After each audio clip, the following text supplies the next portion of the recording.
Ladies and gentlemen of the jury, we are here today to discuss the case of State versus Peter, a case that has an innocent man's life turned upside down over a mistake that ended with non-lethal consequences. Joe and Peter were together that night because they're preparing for a hunt they had that weekend. While they were together, they had a couple of beers and decided they were going to go target shooting in Joe's backyard.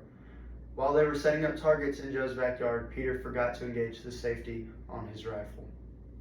Peter saw a turkey in Joe's backyard and decided he was going to shoot at it. In going to shoot at it, he dropped his rifle. It hit the ground and fired, hitting Joe in the arm, causing him injury. Now that we've heard the facts of the story, I'd like to go over 3 main points.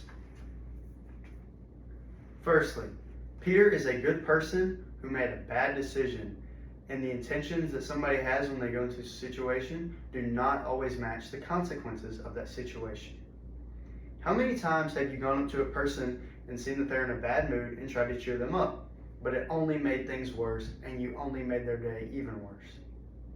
It's happened to me before, and I guarantee that it's happened to another person in this courtroom.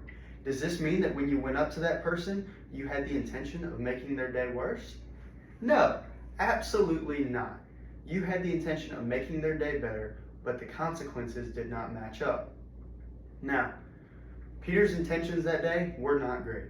He was operating a firearm after the consumption of alcohol, which is something that he absolutely should not have been doing. But his intentions were certainly not to kill a wild game animal, and they were definitely not to harm Joe. Now, moving to my second point. Peter still understands that he messed up. He is responsible for one of his best friends being shot in the arm, and he caused him harm. That is something that is a burden that he will carry with him for the rest of his life. However, Peter knows in his heart that he did not intend to shoot Joe. It is merely a mistake.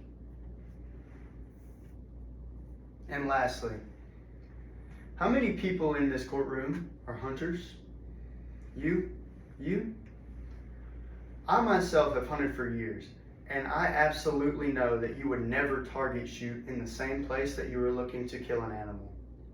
It makes no sense, because when an animal hears a shot go off from a rifle, they will likely run and they will not come back to that spot for a period of time.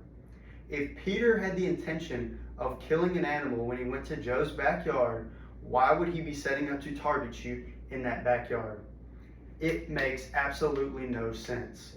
The only thing that makes sense is that Peter went into that backyard with the sole intention of shooting for leisure, and that is it. He absolutely had no intention of killing a wild game animal or harming Joe.